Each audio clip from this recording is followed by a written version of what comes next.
Hello friends, welcome to तोशिप tutorials where success is habit.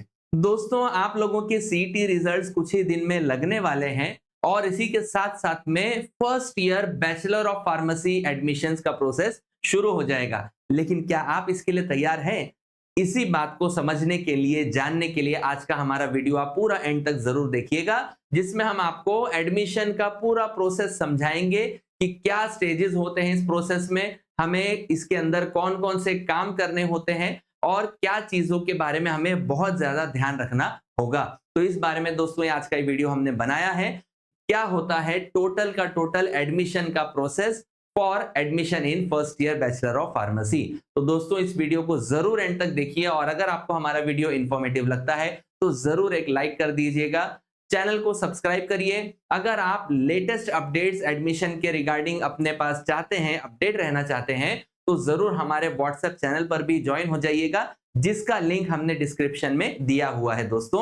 और इसी तरह से अगर आप अपने इस एडमिशन प्रोसेस के सारे प्रॉब्लम्स को इजीली सॉल्व करना चाहते हैं, आप एडमिशन प्रोसेस को बहुत आसानी के साथ और अपने मनपसंद कॉलेज में एडमिशन लेना चाहते हैं दोस्तों, तो जरूर आप लोग जो है तोशिप ट्यूटोरियल ऐप को गूगल प्ले स्टोर या एप्पल ऐप स्टोर से डाउनलोड करके इंस्टॉल कर लीजिए और वहां पर बेसिक, एडवांस्ड या फिर प्रो लेवल काउंसलिंग में एनरोल हो जाइए। हमारी जो टीम है एक्सपर्टीज की, वो आपको गाइड करेगी और आपके मनपसंद कॉलेज में एडमिशन लेने में आपकी मदद करेंगे। तो चलिए दोस्तों, आज का हम प्रोसेस शुरू करते हैं कि अगर आप सेंट्रलाइज्ड एडमिशन प्रोसेस के अंदर ज्वाइन होते हो, पार्टिसिपेट करते हो अपने मनपसंद कॉलेज में एडमिशन लेने के लिए, तो उसके लिए हमें क्या करना होगा। सबसे पहले दोस्तों हमें यह जानना है कि कौन कौन से टाइप के इंस्टीट्यूशंस होते हैं और उसके लिए कैसा मेरिट लगता है दोस्तों। सबसे पहले आते हैं गवर्नमेंट और ऑटोनोमस इंस्टीट्यूट्स, जिनका दोस्तों आपको पता होगा मेरिट बहुत ज्यादा हाई जाता है। यहां पर कंपटीशन बहुत ज्यादा टफ है। जो स्टूडेंट्स का स्कोर बहुत ज्यादा हायर साइड में रहता है, वो लोग इन इंस्टीट्यूट्स को टारगेट करते हैं एडमिशन के लिए। उसके बाद सेकंड लेवल पर आते हैं हमारे यूनिवर्सिटी डिपार्टमेंट या फिर यूनिवर्सिटी मैनेज्ड डिपार्टमेंट्स, जिनके अंदर आपके कोर्सेज रन किए जाते हैं और उसके अंदर एडमिशन लेने के लिए गवर्नमेंट कॉलेज से थोड़ा सा कम मेरिट लगता है, लेकिन वो भी बहुत हायर साइड का है। समझ लो, अगर गवर्नमेंट कॉलेज में एडमिशन लेने के लिए 95 से 100% स्कोर चाहिए, तो यहां पर आपको कम से कम 90 से 95% स्कोर होना बहुत जरूरी है। तीसरे जो कैटेगरी आती है दोस्तों, वो होते हैं अनएडेड या फिर माइनॉरिटी इंस्टीट्यूशंस, यानी कि हमारी भाषा में, आसान भाषा में बोला जाएगा, प्राइवेट कॉलेजेस। ठीक है, तो ये जो प्राइवेट कॉलेजेस होते हैं दोस्तों, ये गवर्नमेंट यूनिवर्सिटीज को एफिलिएटेड रहते हैं। जैसे मुंबई यूनिवर्सिटी हो गया, पुणे यूनिवर्सिटी है, लाइक इस तरह से जितने भी हमारे महाराष्ट्र में यूनिवर्सिटीज है गवर्नमेंट रिकॉग्नाइज्ड, उनको पैसे, उनको जो है ये एफिलिएटेड कॉलेजेस होते हैं और यहां पर भी आप एडमिशन ले सकते हो। इन कॉलेजेस के अंदर एडमिशन लेने के लिए आपको एटलीस्ट गुड, मीडियम या फिर बिलो एवरेज का सीईटी स्कोर रहेगा, तो भी डिमांड और लोकेशन के हिसाब से आप इन कॉलेजेस में एडमिशन ले सकते हैं दोस्तों। इसके बाद में लास्ट कैटेगरी आती है प्राइवेट यूनिवर्सिटीज।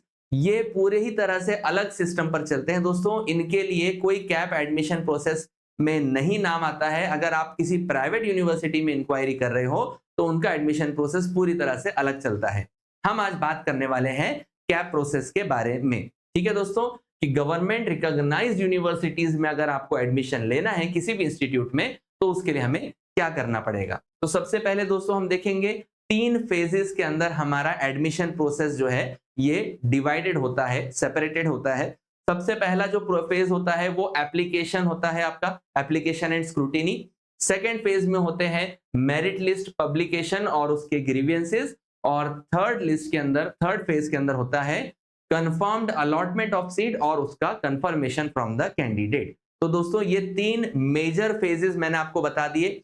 हम पहले फर्स्ट वाले फेज से हम गुजरेंगे। इनिशियल जो फेज होता है बेसिक रजिस्ट्रेशन करना होता है यहाँ पर हमें। उसके बाद में आगे के स्टेजेस आएंगे, वो गवर्नमेंट या फिर जो हमारा सीईटी ऑर्गेनाइजेशन सेल है वो हमें गाइड करता है कि किस तरह से और कौन कौन से डेट्स पर आपको इंपॉर्टेंट अलग अलग फेजेस में पार करना है। ठीक है, तो सबसे पहला जो है एप्लीकेशन एंड स्क्रूटिनी, इसमें आप अपना एक प्रोफाइल क्रिएट करते हो जो बहुत ही मैंडेटरी होता है सीईटी सेल के वेबसाइट के ऊपर। और आप अपलोड करते हो अपने डॉक्यूमेंट्स, सेल्फ अपलोडिंग होती है और उसके बाद में आपको उसका वेरिफिकेशन करवाना होता है किसी भी फैसिलिटेशन या स्क्रूटिनी सेंटर पे जाकर। तो देखिए उसके कौन-कौन से सेट्स हैं। सबसे पहले आप क्या करोगे, इस वेबसाइट पर विजिट करोगे cetcell.mahacet.org। वहां पर आपको बहुत सारे पोर्टल्स दिखेंगे अलग-अलग कोर्सेज के लिए, engineering, medical, post graduate courses, under graduate courses वगैरह वगैरह। आपको अपना रिक्वायर्ड जो bachelor of pharmacy, B pharmacy का जो टैब दिया रहेगा, वो कोर्स को आपको यहां पर सिलेक्ट करना है। सबसे पहले आप जाओगे 26-27 के टैब में। अगर आप ये वीडियो हमारे अगले साल में देख रहे हो, जैसे 2027 के एडमिशन के लिए, तो वहां पर आपको 2027-28 ऐसे नाम का भी टैब दिखाई देगा। ठीक है दोस्तों, तो आप प्रॉपर अपना टैब सिलेक्ट करोगे। जब आप सिलेक्ट करते हो तब उसके अंदर आपको सारे कोर्सेज के जो है अलग अलग टैब्स दिए जाएंगे। आप कौन से कोर्स में एडमिशन लेना चाहते हो, आप उस कोर्स को जब क्लिक करते हो तो उसके अंदर जो है आपको न्यू कैंडिडेट रजिस्ट्रेशन या फिर रजिस्टर्ड कैंडिडेट लॉगिन, ऐसे दो तरह के आपको टैब दिखाई देते हैं जो हाईलाइट होते रहते हैं फ्रंट पेज पर ही। ठीक है, तो आपको करना है क्या, न्यू कैंडिडेट लॉगिन पे क्लिक करना है। क्लिक करने के बाद में वो आपको सबसे पहला सवाल बोलेगा, अपना कोई ईमेल आईडी, मोबाइल नंबर, आपका नाम और आपका जो है कुछ क्वालिफिकेशन से रिगार्डिंग एक क्वेश्चन रहेगा, वो चीजों को आप फिलअप करो। जब आप वो डेटा डाल देते हो, आपको बोलता है आप अपना पासवर्ड क्रिएट करो खुद से। पासवर्ड जब आप उसमें अपने मनपसंद डाल देते हो, उसके बाद में जब आप उसको क्लिक करोगे ओके के लिए, वो आपके मोबाइल नंबर पे एक ओटीपी भेजेगा। ओटीपी पे आप जैसे ही उनको एंटर करते हो ओटीपी को, तो आपका एक एप्लीकेशन आईडी जनरेट हो जाता है जो आपको एसएमएस के थ्रू आपके मोबाइल नंबर पर आ जाता है दोस्तों। अब वो एप्लीकेशन आईडी आपका एडमिशन कंफर्म होने तक आपको संभाल कर और याद रखना है पासवर्ड के साथ में। और जिस मोबाइल नंबर को दोस्तों आपने यहां पर रजिस्ट्रेशन के लिए एंटर किया है, याद रखिएगा वो मोबाइल नंबर आपका हमेशा एक्टिव रहना चाहिए। अगर रिचार्ज खत्म हो जाता है मोबाइल पे तो जरूर उसको वापस से रिचार्ज करो, क्योंकि जो भी नोटिफिकेशंस या जो भी ओटीपी या वेरिफिकेशन होगा वो आपके मोबाइल नंबर के थ्रू ही होगा। अगर आप पासवर्ड या अपना एप्लीकेशन आईडी भूल जाते हो तो उसको रिकवर करने के लिए भी मोबाइल नंबर आपका वही वाला एक्टिवेट रहना जरूरी है। तो इसके लिए रैंडमली किसी का भी मोबाइल नंबर या कोई पुराना मोबाइल नंबर डाल के ऐसा मत छोड़ देना कि भाई 1-2 महीना 1.5 महीना एडमिशन प्रोसेस को लग गया, हमने वो मोबाइल का सिम कार्ड फेंक दिए, अब दूसरा वाला सिम कार्ड नया ले लिए उसको चला रहे। ऐसा मत करना दोस्तों, मोबाइल नंबर अपडेट करना बहुत ही मुश्किल हो जाता है। ठीक है, तो आपको क्या करना है, वापस से री लॉग इन करना है। उसके बाद में आपको जो जो डेटा पूछेगा, आपके बेसिक जनरल डिटेल्स से लेकर आपके एकेडमिक क्वालिफिकेशन और भी ज्यादा आपके डॉक्यूमेंट अपलोडिंग तक के सारी चीजें आपको इसके अंदर क्या करना है, डेटा को फिलअप करना है। अगर आपने देखिए इसमें दो टाइप के मोड आते हैं, एक आता है ई स्क्रूटिनी मोड और दूसरा होता है फिजिकल स्क्रूटिनी मोड।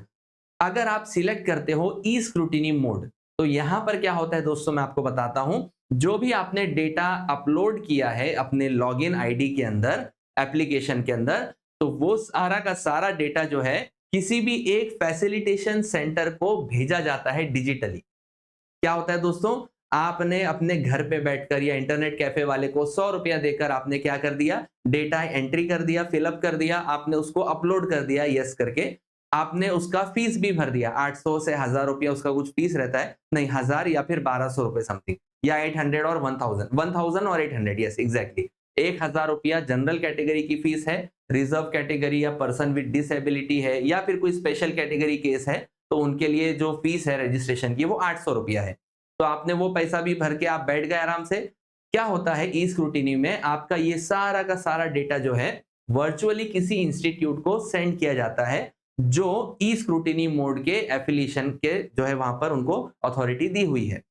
ऐसे केस में क्या होता है दोस्तों, अगर आपने कोई डॉक्यूमेंट, कोई फोटोग्राफ, कोई सिग्नेचर अगर ब्लर व्यू में या फिर गलत तरीके से अपलोड किया होगा, तो दोस्तों वहां पर यह होता है कि ई स्क्रूटिनी मोड पर आपके ही लॉगिन आईडी के अंदर आपको डिस्क्रिपेंसी आती है। आपका ये फोटो अपलोडेड बराबर नहीं दिख रहा है, आपने ये जो है उसमें इंफॉर्मेशन नहीं फिलअप किया है, आपका ये फोटो क्लियरली व्यू नहीं हो रहा है, ऐसा वहां पर नोटिफिकेशन आता है। लेकिन नोटिफिकेशन किधर आता है दोस्तों, आपके लॉगिन टैब के अंदर। कौन सा लॉगिन, ईमेल वाला लॉगिन नहीं, जो सीईटी सेल का आपने अभी लॉगिन बनाया ना, पिछले स्लाइड पे मैंने बताया था, उसमें लॉगिन में आएगा। मतलब आपको ना उसका कोई एसएमएस आता है, ना ही आपको कोई व्हाट्सएप नोटिफिकेशन, ना ही ईमेल नोटिफिकेशन, और ना ही सामने से कोई कॉल आता है फिजिकली कि भाई आपका जो है ये डिस्क्रिपेंसी को रिजॉल्व करो।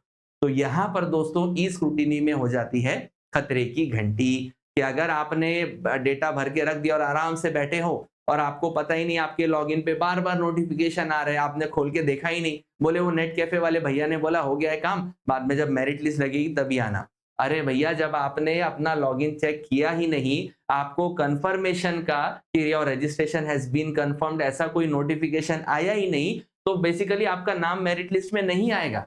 तो इसके लिए ध्यान रखो, always go for physical scrutiny mode. अगर आप कहीं ट्रैवलिंग में हो या आपके नजदीक में कोई कॉलेज नहीं है, तो ऐसे टाइम पे आप ई स्क्रूटिनी मोड सिलेक्ट कर सकते हो, लेकिन उसमें डॉक्यूमेंटेशन को भरना और सब जिम्मेदारी को संभालना वो आपके ऊपर निर्भर होता है। ठीक है दोस्तों, हम रिकमेंड करते हैं स्टूडेंट्स को कि फिजिकल स्क्रूटिनी मोड में आप जाओ, कोई टेंशन नहीं है। या अगर हम जैसे लोग प्रोफेशनल हैं, उनसे अगर आप फॉर्म भरवा रहे हो, तो हम जो है ई स्क्रूटिनी पर जाएंगे, क्योंकि हम लोग आपकी जिम्मेदारी को ले लेते हैं। हम आपके बिहाफ पर आपके लॉगिन आईडी को बार बार चेक करते हैं फॉर एनी डिस्क्रिपेंसीज। तो दोस्तों ऐसे टाइम पे आप ई स्क्रूटिनी मोड ले सकते हो, अदरवाइज फिजिकल स्क्रूटिनी मोड आपको सिलेक्ट करना है। आपको पूछेगा कि आप कौन से रीजन में जाना चाहते हो, किस कॉलेज के अंदर, तो आपको वो लिस्ट देगा। पहले टैब में आप रीजन सिलेक्ट करोगे, फिर सेकंड वाले टैब में वो कॉलेजेस के नाम की आपको लिस्ट देगा। आपको उसमें ढूंढना है कि आपके सबसे नजदीकी कॉलेज का नाम है या नहीं है। अगर उसमें कॉलेज का नाम दिया है, आप उसको सिलेक्ट करो।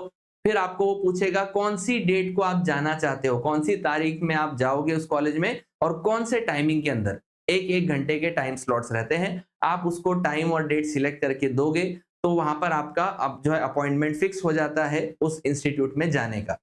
तो जो भी डेटा अभी आपने दोस्तों भरा है, देखो दोनों में डेटा भरने का काम सेम है, ठीक है। डेटा भरने के बाद में जब स्क्रूटिनी होती है, यहाँ पे ई स्क्रूटिनी होगी, यहाँ पर आप क्या करोगे, इस टैब के अंदर आप अपने सारे डॉक्यूमेंट्स ओरिजिनल विद जेरोक्स का एक सेट आप जो है फिजिकली उस कॉलेज में जाओगे जिसका नाम आपने सिलेक्ट किया था स्क्रूटिनी के लिए।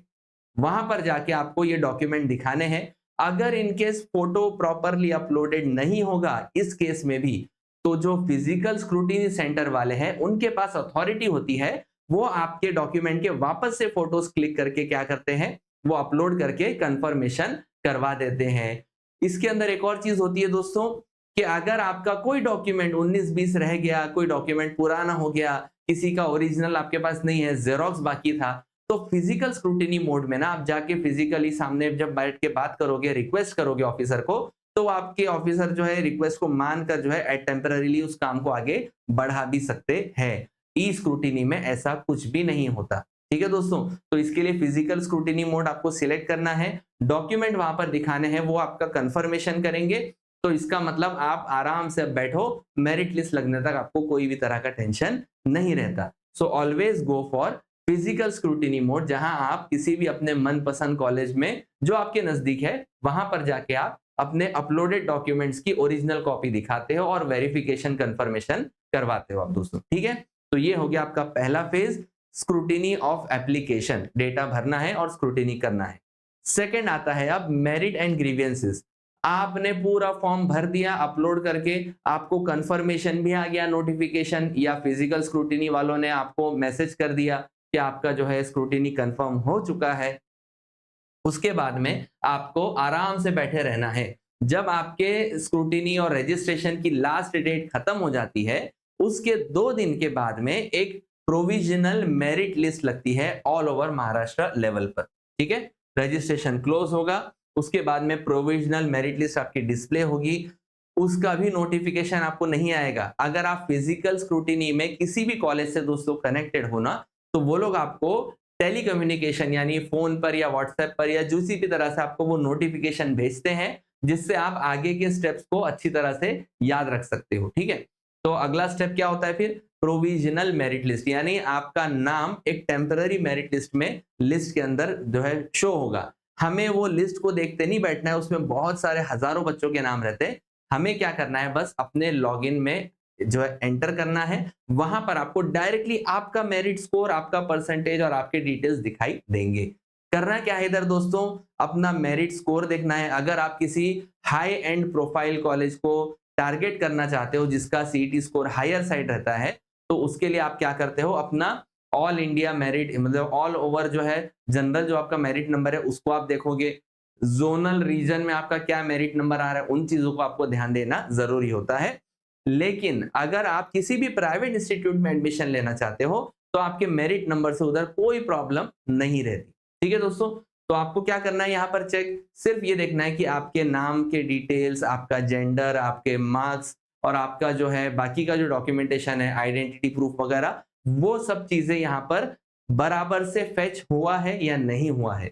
अगर आपको कुछ भी चीज में गड़बड़ लगती है, लाइक मोस्टली परसेंटेज में गलती हो गई, या फिर आपका होम डिस्ट्रिक्ट सिलेक्ट करना था कि 12वीं आपने कहां से की हो, वो अगर गलत सिलेक्ट हो गया इन केस, तो ऐसे सिचुएशन के अंदर आपका जेंडर गलत हो गया। क्यों दोस्तों, मेल फीमेल जेंडर में प्रॉब्लम आ सकता है। आपको लगेगा कि अरे यार जाने दो ना, एडमिशन कंफर्म हो गया, क्या मेल फीमेल जेंडर जो है सिलेक्ट करके चॉइस अलग करना है। तो दोस्तों यहाँ पे प्रॉब्लम होता है, अगर कोई मेल कैंडिडेट है उसको अपने मनपसंद कॉलेज में एडमिशन भी मिल गया, लेकिन अनफॉर्चुनेटली उस कॉलेज में फीमेल कैंडिडेट्स के लिए भी सीट रिजर्व थे, कोई और फीमेल कैंडिडेट मिला नहीं, इसके लिए मेल कैंडिडेट को उन्होंने जनरल में ओपन करके वो सीट सिक्योर करवा दी, तो ऐसे स्टूडेंट का एडमिशन कैंसल हो सकता है क्योंकि जेंडर उसने गलत सिलेक्ट किया था। Same is the case for female students. जो फीमेल स्टूडेंट ने अगर समझो अपना जेंडर प्रॉपर नहीं डाला और उनको मेल कैटेगरी की सीट लग गई, तो समझो उनका एडमिशन हो गया कैंसल, रिजेक्ट हो जाता है, वॉइड हो जाता है। तो इसके लिए मार्क्स, जेंडर, आपका नेम का स्पेलिंग वगैरह वगैरह, ये चीजों को आपको उसमें ध्यान से देखना है। अगर कहीं कुछ गड़बड़ या कुछ गलती दिखाई दे रही है तो आपको 3 दिन का, यानी प्रोविजनल मेरिट लिस्ट लगने से लेकर गिन के 3 दिन के अंदर आपको ग्रीवियंसेस अपलोड करने का टैब दिया जाता है। अब अगर आप ई स्क्रूटिनी कैंडिडेट हो तो आपको ये सब चीजें ध्यान में ही नहीं आएंगी। आप स्क्रूटिनी के अंदर जो है 3 डे के टैब में अगर आपने अपना जो भी ऑब्जेक्शन है या जो भी तरह का एरर है वो आपने नोटिफाई करवा दिया, तो भी आपको उसके बाद पता नहीं रहता है कि वो ई स्क्रूटिनी में एक्सेप्ट होकर सैंक्शन हुआ है या नहीं हुआ है। तो इसीलिए मैं आपको बार बार बोल रहा हूं दोस्तों, फिजिकल स्क्रूटिनी की तरफ जाना, ताकि आपको आगे का भी प्रोसेस समझ में आए। ये 3 दिन का जब विंडो क्लोज हो जाएगा ना दोस्तों, आपके प्रोविजनल मेरिट लिस्ट के बाद में, तब दोस्तों यहाँ पर क्या होता है, फाइनल मेरिट लिस्ट लगती है। जो किसी बच्चे ने ग्रीवियंसेस अपलोड किया है उसके हिसाब से सब बच्चों का रैंकिंग थोड़ा बहुत ऊपर नीचे हो जाता है, और फाइनल मेरिट लिस्ट लगने के बाद में, इसके बाद में दोस्तों और कोई भी तरह का ऑप्शन नहीं बचता अपने रजिस्ट्रेशंस को एडिट करने का या अपने ग्रीवियंसेस को क्लियर करने का। तो इसके लिए इन सब चीजों को आपको ध्यान में बहुत ज्यादा रखना है।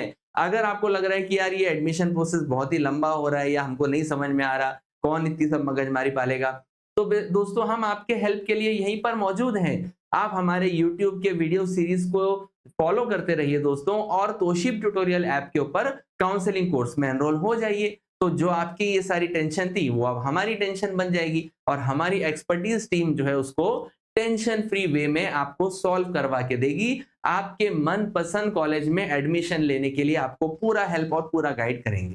ठीक है दोस्तों, तो चलिए अब आगे जाते हैं हम the last phase of admission, the allotment and confirmation. Merit list final लग गई, उसके 2 दिन के बाद में आपके कैप ऑप्शन फॉर्म का जो है लिंक आपका ओपन हो जाता है। ठीक है, मतलब आपको अपने मनपसंद कॉलेजेस के नाम उसमें डालने का एक ऑप्शन मिलता है। आप ज्यादा से ज्यादा 300 कॉलेजेस के नाम इसमें इनपुट कर सकते हो। कॉलेजेस के नाम इनपुट करने से पहले, यानी ऑप्शन फॉर्म जिस दिन खुलने वाला है उससे 1 दिन पहले आपको वैकेंसी पोजीशन दिखाई देगी हर एक इंस्टीट्यूट की। यानी जिस कॉलेज में आप एडमिशन लेना चाहते हो आप उसको सर्च करो लिस्ट के अंदर, आपको पता चलेगा कि जो सैंक्शनड इनटेक हम बोलते हैं 60 स्टूडेंट्स का, उसमें से कितने सीट्स जो है कैप प्रोसेस के लिए जाएंगे, कितने एडमिशन जो है या कितने सीट्स जो है वो आपके मैनेजमेंट कोटा के लिए, इंस्टीट्यूट लेवल कोटा के लिए रिजर्व रहेंगे। फिर कैप के जो सीट्स है उनमें से महाराष्ट्र स्टेट के बच्चों को लिए कितना प्रेफरेंस दिया हुआ है, कितने सीट्स उनको मिलने वाली है, कितनी सीट्स ऑल इंडिया कैंडिडेट्स को मिलने वाली है। उसके अंदर भी और ब्रेकअप, कास्ट कैटेगरी के लिए कोई रिजर्व सीट है क्या, मेल या फीमेल कैंडिडेट के लिए कोई रिजर्व सीट है क्या, इन सब चीजों को उसमें आप देख सकते हो और अंदाजा लगा सकते हो कि मेरे हिसाब से या मेरे मार्क्स के हिसाब से मुझे एडमिशन इस कॉलेज में मिलेगा या नहीं मिलेगा। तो दोस्तों ये सबसे बड़ा चैलेंजिंग फेज होता है ऑप्शन फॉर्म फिलिंग का। इसीलिए हम आपको बार बार इसके बारे में एम्फसाइज कराते हैं कि काउंसलिंग कोर्स में एनरोल हो जाइए, हम आपका ऑप्शन फॉर्म भरने का एक्सपीरियंस बहुत ही आसान कर देंगे दोस्तों। ठीक है, अगेन मैं आपको बोलूंगा, अगर आपको ये इंफॉर्मेशन काम की लग रही है अपने और आप इसी तरह के रेगुलर अपडेट्स चाहते हैं दोस्तों, तो पहले प्लीज वीडियो को लाइक करके हमें मोटिवेट करिएगा, चैनल को सब्सक्राइब करिए, व्हाट्सएप ग्रुप के अंदर व्हाट्सएप चैनल में हमारे आप सबके सब ज्वाइन हो सकते हैं, जिसका लिंक हमने डिस्क्रिप्शन में यहाँ पर दिया हुआ है। ठीक है दोस्तों, तो हमने क्या करना है, पहले वैकेंसी पोजीशन देखना है हर कॉलेज की। ऑब्वियसली फर्स्ट कैप राउंड से पहले पहले तो सारे ही सीट्स हमको वेकेंट दिखाएगा, बराबर, कि सभी सीट्स अवेलेबल है हर इंस्टीट्यूट में। फिर आप क्या करते हो, अपने मनपसंद कॉलेजेस के नाम बहुत ही ध्यान से स्क्रूटिनाइज करते हो, उनको लिस्ट में आप ऐड करके जो है उनका ऑर्डर जो है, उनका क्रोनोलॉजिकल ऑर्डर आप जो है अरेंज करते हो। ठीक है, जो आपको सबसे ज्यादा कॉलेज में एडमिशन लेना है, जिसमें मतलब ऐसा कॉलेज जिसमें आपको एडमिशन लेना ही है, आपका बहुत ज्यादा उसकी तरफ ध्यान है, तो उसको आप फर्स्ट प्रेफरेंस पे रखोगे। अगर वो नहीं मिला कॉलेज, तो सेकंड बेस्ट मेरे लिए कौन सा कॉलेज होगा, उसको आप नंबर 2 पे रखोगे। ऐसे करते करते जो है आप जितने चाहे उतने इंस्टीट्यूट्स के नाम इसमें इनपुट कर सकते हो। ठीक है दोस्तों, तो यहां पर आपने क्या किया है, अपना कैप राउंड 1 का ऑप्शन फॉर्म भर दिया, यानी कॉलेजेस के नाम आपने पुटअप कर दिए, उनको सीरियली अरेंज भी कर दिया, ये मेरा फर्स्ट प्रेफरेंस है, ये कॉलेज सेकंड है, ये कॉलेज थर्ड है, एंड सो ऑन। उसके बाद में आपको पासवर्ड पुटअप करके जो है मतलब कंफर्मेशन करना होता है। कंफर्मेशन में दोस्तों जब आप पासवर्ड डाल के उसको कंफर्म कर दोगे, उसके बाद में आपका कैप राउंड 1 का ऑप्शन फॉर्म बिल्कुल भी चेंज नहीं हो सकता। तो इसके लिए इस चीज को भी आपको ध्यान में रखना है कि आपने अपने कैटेगरी के हिसाब से, अगर आप TFWS या EWS जैसे बेनिफिट्स का फायदा उठा रहे हो, तो आपने क्या वहां पर वो बेनिफिट का यानी वो स्कीम का सीट सिलेक्ट किया है ऑप्शन फॉर्म में या नहीं किया है, इन सब चीजों को भी बहुत ध्यान में रखना पड़ता है। इसीलिए हमने आपके लिए काउंसलिंग शुरू की है, ताकि आपकी जगह पे हम इन बातों का ध्यान रखें और आपको अच्छे से गाइड करके आपके मनपसंद कॉलेज में आपको एडमिशन दिला सके दोस्तों। ठीक है, तो ये हो गया हमारा, इस तरह से फॉर्म फिलिंग करें हमने, वैकेंसी देखे कॉलेजेस की, फॉर्म्स को फिल कर दिया ऑप्शन 1 के। उसके बाद में हम क्या करेंगे दोस्तों, 2 दिन इंतजार करेंगे, 2 दिन के बाद में आपका प्रोविजनल अलॉटमेंट डिस्प्ले हो जाता है। मतलब आपने जो कॉलेजेस के नाम डाले हैं, उन कॉलेजेस में किसी भी एक कॉलेज के अंदर आपकी सीट लगी है या नहीं लगी है, ये आपको कंफर्मेशन मिलता है। और वो प्रोविजनल अलॉटमेंट इसलिए बोला गया है क्योंकि गवर्नमेंट बोल रही है कि हमने तो आपको सीट दे दिया, लेकिन क्या आप उसको एक्सेप्ट करना चाहते हो, इसमें भी गवर्नमेंट आपको ऑप्शन दे रही है।